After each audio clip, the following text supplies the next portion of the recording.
Bismillahirrahmanirrahim. Assalamualaikum warahmatullahi wabarakatuh. Nama saya Muhammad Ashraf Rifai bin Masama, nombor metrik 050702. InsyaAllah kemudian kami akan membentangkan tentang ahli bahasa moden, iaitu Nicholas Malebranche.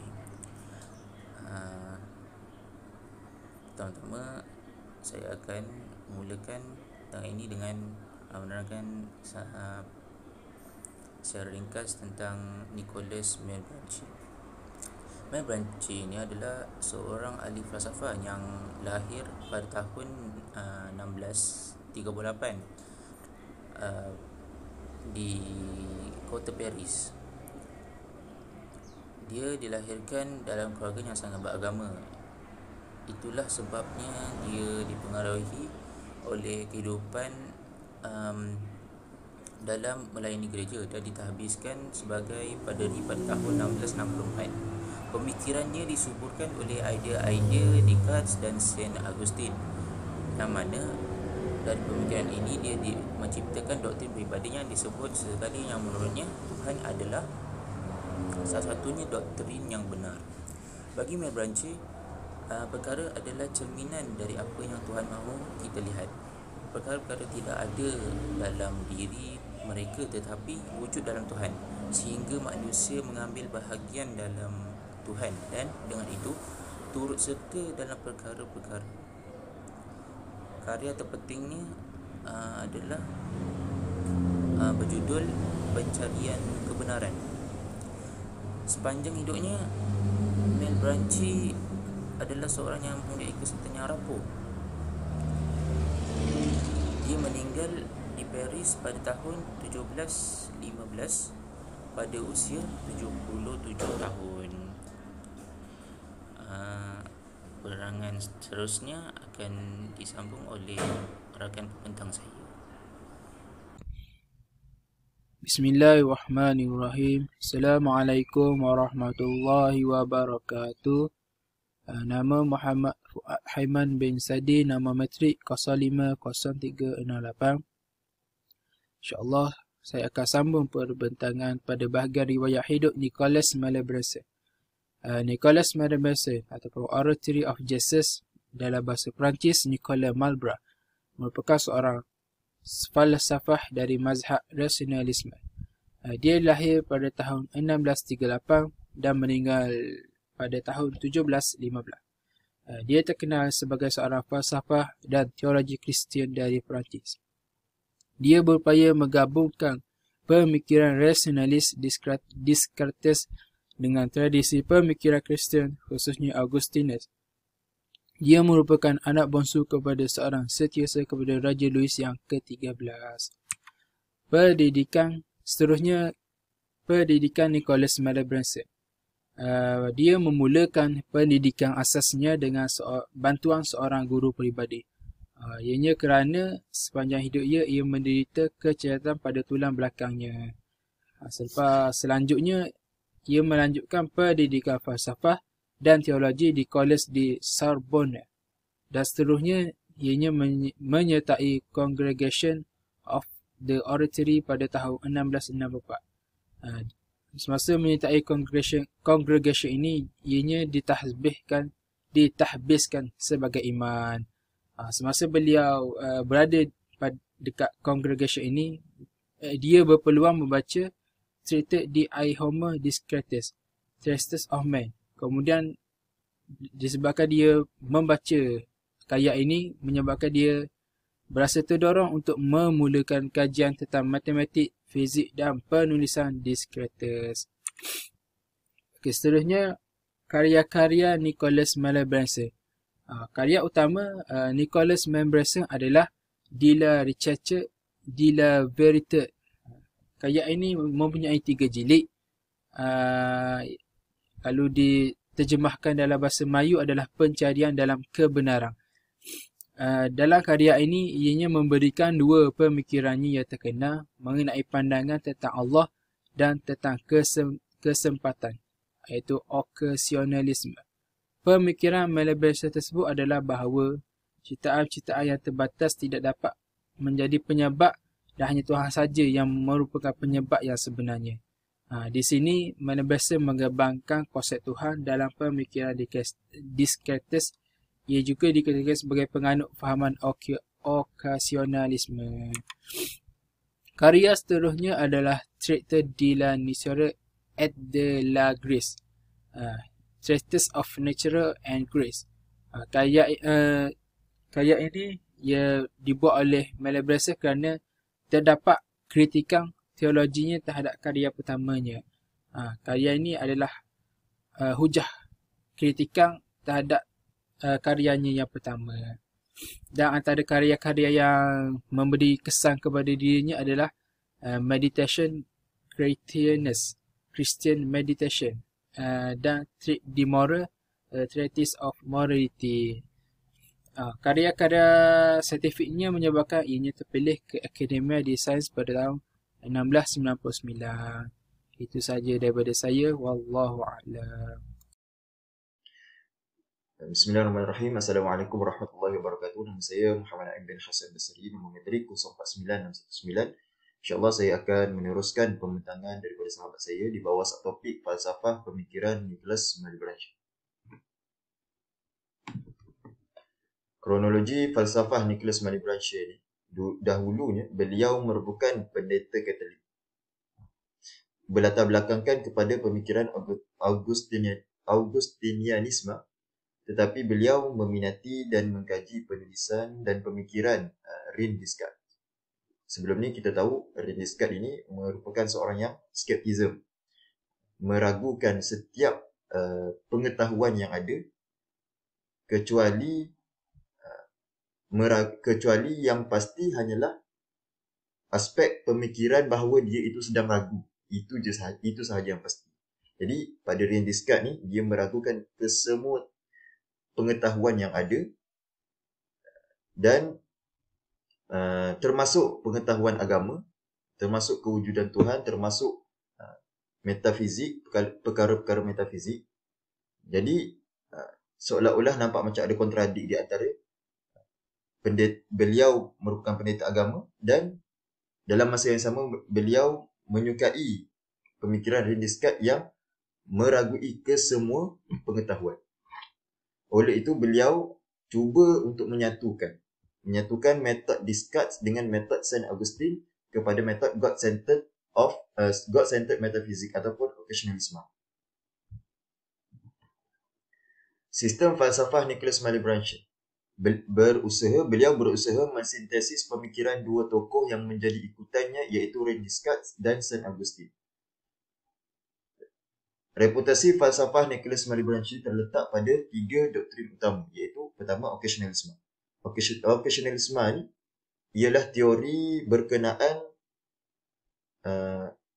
punca yang mutlak ataupun sebab yang mutlak yang menghasilkan musabab ataupun kesan lah. Ya, dan menafikan kapasiti sebab-sebab yang lain. Yang ni contoh kita menggerakkan tangan. Jika mengikut teori occasionalisme ini, pada zahir kita nampak seolah-olah kita yang menggerakkan, tapi menurut falsafah teori occasionalisme ini, beliau mengatakan sebenarnya hanya Tuhan yang menjadi sebab kepada terhasilnya gerakan ini. Contoh. Dan begitu juga lah pada keseluruhan kejadian alam ini. Jadi manusia ataupun roh dalaman, soul dan spirit tidak berperanan kepada memberi kesan kepada hasil yang berlaku di alam semula jadi. Walaupun oleh itu kita lihat falsafah occasionalisme ini, jika dibandingkan dengan pemikiran Islam ataupun ahli ilmu kalam, dalam bab af'alul ibad seolah-olah ada persamaan pada kuasa mutlak, iaitu Allah sahaja yang memberi kesan. Bezanya kita disandarkan ikhtiar kepada makhluk, tetapi hakikat kesan kepada Allah Subhanahu wa taala yang memberi kesan. Jadi pada falsafah Nicholas Malebranche ni tak wujudlah falsafah ilat dan ma'lul, falsafah sebab dan musabab, falsafah tabi'iyah, tak ada lah. Jadi occasionalisme ni seolah-olah hampir kepada pemikiran Islam. Doktrin kedua ialah teodisi. Teodisi ini berkenaan dengan kewujudan kejahatan. Itu akan diterangkan pada slide akan datang. Dan penglihatan dalam Tuhan, vision in God. Bila occasionalisme Nicholas Malebranche ni, beliau mengemukakan teori tentang Tuhan adalah sebab musabab yang menurutnya adalah satu-satunya punca yang tulen di alam semesta. Semua peristiwa fizikal dan mental dalam alam semula jadi adalah hanya sebagai wadah untuk Tuhan merealisasikan kekuasaannya yang efektif. Jadi, namun kalau kita salah faham occasionalisme ini dengan firak dalam agama Islam, ia seolah-olah jadi kumpulan Jabariyah. Yang ni makhluk tak ada usaha langsung. Tu beza kita lah. Makhluk tak ada usaha langsung di sisi mereka. Yang buat semua Allah. Sehingga disandarkan ke semua kejahatan yang mereka lakukan itu kepada Allah. Walaupun begitu, walaupun hakikatnya memang disandarkan kepada Allah perbuatan jahat, tapi kita ahli sunnah, kita tidak menyandarkan secara umum kerana isa'atul adab, kerana buruknya adab menyandarkan perkara tersebut kepada Allah SWT, walaupun hakikatnya begitu. Sebab itu ada ulama ahli sunnah mengemukakan ungkapan Asy'ariyah Maturidiyah adalah majburan zahiran wa mukhtaran batinan. Secara zahir kita ini bukan majburan batinan, mukhtaran zahiran majburan batinan. Kita ini boleh memilih secara zahir, tapi secara batinnya kita ni diijbarkan, yakni secara zahirnya secara batinnya kita ni dikuasai secara mutlak oleh Allah SWT yang memberi kesan kepada perbuatan itu. Itu beza kita dengan Jabariyah lah. Adapun occasionalisme ni masih terlalu umum lah.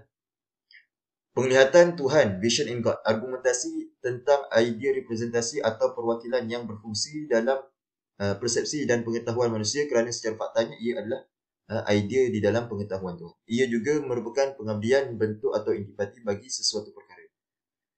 Yang ketiga ialah teodisi, iaitu menjustifikasi kehendak Tuhan dan menerangkan tentang wujudnya kejahatan dan dosa di dunia dengan merujuk kepada kesederhanaan dan kesejagatan hukum semula jadi dan rahmat yang diberikan Tuhan yang wajib diikuti. Pada teodisi inilah ahli falsafah ataupun Nicholas Malebranche ni membincangkan bagaimana boleh wujudnya kejahatan dan dosa. Sedangkan pada mereka Allah yang berkuasa memberikan hasil puncanya daripada Tuhan. Itu pada mereka lah secara keseluruhan. Tapi kalau melalui pemikiran Saint Augustine tadi, mereka tidak menyandarkan kejahatan itu datang daripada Allah.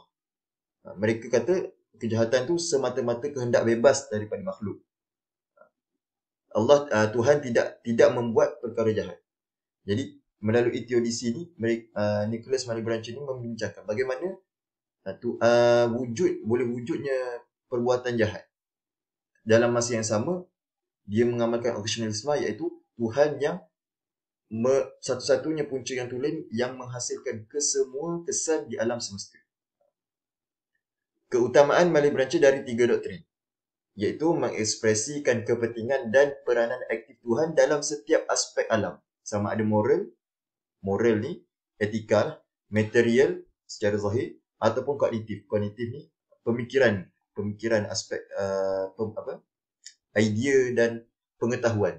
Jadi kesemuanya tu diperintah ataupun dikuasai secara mutlak oleh Allah Subhanahu, oleh Tuhan menurut mereka lah. Sekian saja pembincangan saya. Sekian, wabillahi taufiq. Wassalamualaikum warahmatullahi wabarakatuh. Assalamualaikum warahmatullahi wabarakatuh. Nama saya Muhammad Nur Fahmi bin Nasaruddin, nombor matrik 050648. Jadi saya akan sambung perbincangan falsafah hadis tentang keistimewaan Nicholas Malebranche.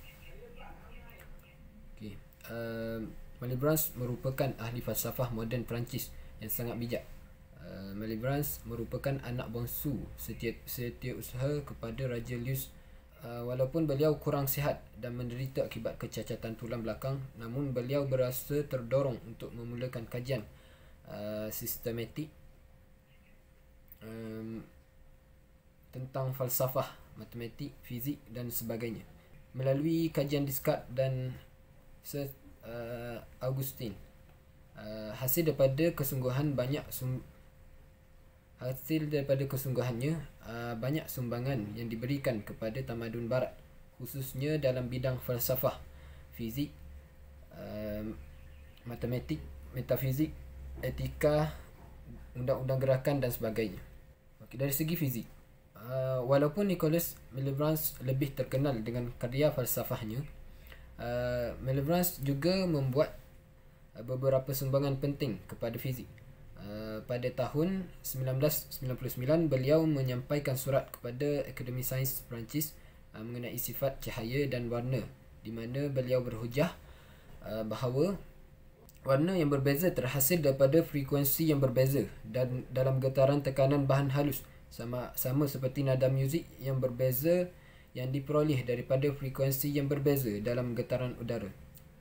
Teorinya dibentangkan sebagai pembetulan kepada pandangan Descartes bahawa cahaya terdiri daripada partikel-partikel zarah yang sangat kecil dan bergerak halus ke segala arah dengan kecepatan yang sangat cepat. Teori ini dinamakan sebagai teori partikel cahaya. Pandangan yang dikemukakan ini bukannya penolakan terhadap Descartes dan ianya mempunyai persamaan penting dengan teori optik Isaac Newton. Newton telah membangunkan teorinya ini kira-kira 30 tahun lebih awal, tetapi Malebranche mungkin tidak menyedarinya sehingga ia akhirnya diterbitkan dalam Optik. Itu sebuah buku oleh falsafah Inggeris Isaac Newton yang diterbitkan dalam bahasa Inggeris pada tahun 1704 dan terjemahan latinnya muncul pada tahun 1706. Buku ini menganalisis sifat cahaya, asas cahaya dengan cara pembiasan cahaya dengan prisma dan kanta, penyebaran cahaya oleh kepingan kaca yang berjejari rapat dan pantulan cahaya melalui cermin. Sejarah mencatatkan bahawa kedua-dua teori ini boleh diterima, iaitu cahaya sebagai partikel, iaitu pantulan cahaya yang ditemukan melalui cermin, dan cahaya sebagai gelombang, iaitu pembiasan cahaya yang ditemui dalam lensa pada lensa prisma. Matematik, Malebranche juga dipengaruhi oleh Leibniz yang melawat Paris pada tahun 1672. Kedua-duanya mengadakan banyak pertemuan apabila mereka membincangkan idea kedua-dua falsafah dan matematik. Leibniz menyampaikan banyak ideanya tentang pengiraan baharunya kepada Malebranche. Pada tahun 1674, Malebranche menjadi profesor matematik di Congregation of the Oratory. Beliau mempunyai pengaruh yang besar terhadap perkembangan matematik dan sains di Perancis. Ahli matematik seperti Warignon de la Hospital, Guisny dan Raynaud semuanya menjadi sebahagian daripada bulatan di oratory. Dia juga menulis tentang matematik, dan walaupun dia tidak membuat penemuan matematik utama sendiri, dia memainkan peranan penting dalam memperkenalkan dan menyebarkan sumbangan Descartes dan Leibniz dalam matematik di Perancis. Sumbangannya tentang metafizik. Malebranche membuktikan kewujudan Tuhan melalui hujah falsafah Sir Augustine dan Descartes. Secara semula jadinya, gerak hati kita mengatakan bahawa adanya Tuhan, dan kita merasakan wujudnya Tuhan dalam diri adalah bukti wujudnya Tuhan. Tuhan mempunyai sifat termasuk dia sebagai pencipta kepada ruh dan benda berjirim. Bukan sebab musabab antara ruh dan jirim, dan begitu juga sebaliknya. Ruh tidak boleh bertindak atas jasad dan jasad tidak boleh bertindak atas ruh. Kedua-duanya penyebab yang menjadikan sesuatu tindakan, sama ada jasad ataupun ruh. Satu-satunya penyebab yang menjadikan sesuatu tindakan sama ada jasad ataupun ruh adalah Tuhan. Makhluk bukanlah penyebab sekunder seperti mana yang diajarkan oleh skolastik, tetapi peristiwa yang berlaku itu adalah campur tangan langsung daripada Tuhan. Malebranche yang mengaku bahawa kepelbagaian bahan atau sumber akan tetapi hanya ada satu sahaja penyebab, iaitu Tuhan yang esa. Etika.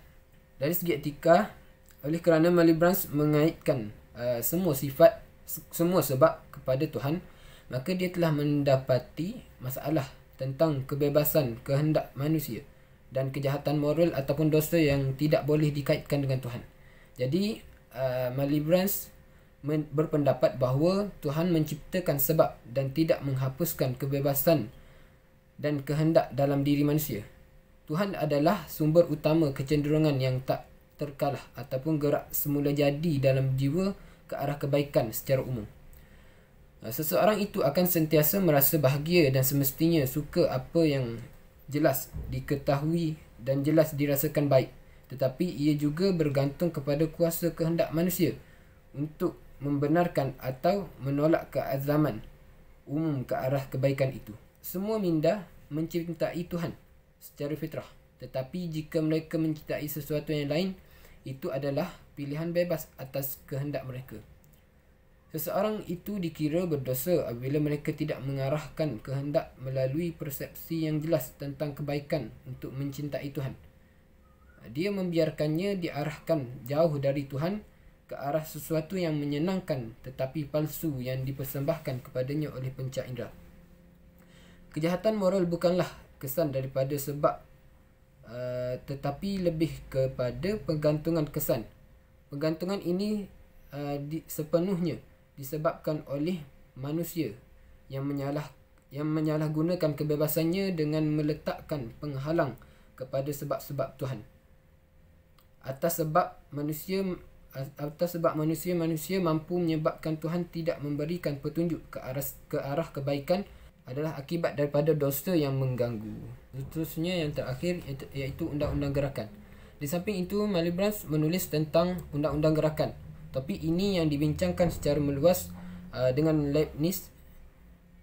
Pada mulanya, idea Malebranche tentang dunia fizikal mengikut rapat Descartes dan berdasarkan kepercayaan dalam dunia geometri yang rasional. Dia mendasarkan undang-undang gerakannya pada undang-undang abstrak pelanggaran antara objek pepejal yang diidealkan. Bagaimanapun, Leibniz cuba memujuk Malebranche bahawa undang-undang gerakan bukanlah undang-undang matematik sepenuhnya, tetapi merupakan akibat daripada ciptaan Tuhan. Pada tahun 1692, Malebranche menerbitkan satu kajian pendek tentang undang-undang komunikasi gerakan, di mana dia menyokong undang-undang Descartes tentang pemeliharaan kuantiti gerakan, tetapi menawarkan peraturan yang mengawal pelanggaran yang tidak seperti peraturan Descartes sendiri. Idea Descartes tentang clockwork universe, yang mana alam semesta ini Tuhan gerakkan dan kemudian ia berjalan sendiri, hanya ditentukan oleh undang-undang umum matematik sepenuhnya. Malebranche mengatakan Tuhan mempunyai peranan yang lebih aktif di alam semestanya. Ini melalui konsep dayanya, di mana dasarnya percaya bahawa jika dua sfera berlanggar, maka tidak ada daya yang mengubah arah mereka. Sebaliknya, dia melihat pelanggaran itu sebagai Tuhan bertindak, kerana Tuhan yang sempurna akan bertindak dengan cara yang paling mudah, dan maka hasilnya akan sentiasa menghasilkan perubahan gerakan yang sama. Sekian, terima kasih. Wallahu a'lam. Assalamualaikum warahmatullahi wabarakatuh. Assalamualaikum warahmatullahi wabarakatuh. Nama saya Muhammad Syakir Zufairi bin Kamaruzzaman, nombor metrik 04938. Jadi saya memberikan sedikit kesimpulan tentang Nicolas Malebranche. Jadi beliau ini adalah seorang yang kurang upaya. Beliau belum mempunyai kecacatan. Dan beliau ini adalah seorang pendeta Katolik. Seorang yang orang kata mempunyai ilmu pengetahuan dalam agama Katolik, dalam agama Kristian. Tapi beliau ini berlatar belakangkan pemikiran Augustinianisme dan juga meminati satu buah pemikiran yang bercanggah dengan beliau sebagai seorang pendeta, iaitu meminati karya-karya René Descartes. Okay. Yang meragukan semua ilmu pengetahuan seperti tentang kewujudan Tuhan dan sebagainya. Mula berancak ini terkenal dengan doktrin Vision in God, occasionalisme dan juga ontologi. Okay, beliau ini seorang agamawan tetapi meminati karya-karya René Descartes, dan hal ini adalah bercanggah dengan seorang agamawan. Dan beliau juga cuba menyatukan metod-metod beliau dan juga ingin menyatukan dengan metod René Descartes. Okay, sedikit pengajaran daripada apa yang dipelajari oleh Nicholas Malebranche ini. Sebagai seorang Muslim khususnya, kita tidak patut menyatukan sesuatu yang bercanggah di dalam satu perkara, kerana hal ini akan membuahkan satu perkara yang tidak betul lah. Satu perkara yang tidak sepatutnya disatukan. Bila sesuatu yang berlawanan ni, dia tidak boleh disatukan, nama lagi berlawanan. Jadi Nicholas Malebranche ini, walaupun beliau mempunyai satu keistimewaan dan satu kesungguhan dalam membuahkan hasil-hasil karya pemikiran beliau, tetapi beliau pada masa yang sama ingin membuat satu buah fikiran atau karya-karya yang tidak betul. Jadi setakat itu sahaja daripada saya. Wallahu a'lam.